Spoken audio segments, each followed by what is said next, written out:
હું તો કંટાળ્યો છું મારા બાઇક થી. કેમ શું થયું બાઇક ને? અવાજ એટલો કરો છે, એવરેજ નહીં હાલતું.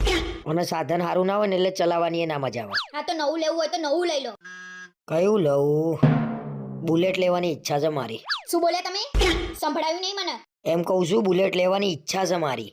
બુલેટ લેવું નહીં, કાન ખોલીને સાંભળ પેલા. હા તો ઈચ્છા જ રાખવાની, બાકી બુલેટ લાવવાનું નહીં આપણે. અપાચી તો લાવવા દે કે નહીં? ચૂપચાપ સાઈન લઈ લેવાનું. આટલા મોંઘા બાઇક લઈને હપ્તા ભરવાના, પેટ્રોલ ના ખર્ચા. અરે ભાઈ, મોંઘું બાઇક હોય ને તો આમ 4 જણાને લાગે તો મોંઘું બાઇક છે, આમ રોલા પડે.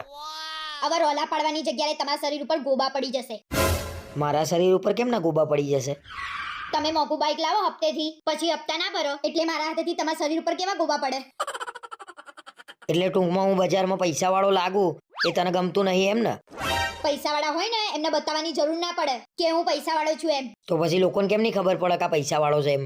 મુકેશ અંબાણી સાયકલ લઈને આટો મારવા નીકળે ને તો એને કહેવાની જરૂર ના પડે કે હું પૈસા વાળો છું. અને તમે બુલેટ લઈને નીકળો ને તોય કોક એમ જ કે આ કોકનું માંગીને જ લાવ્યો હશે. એની વાત તો સાચી છે હો, પેલા મારા જોડે આવું થયેલું છે.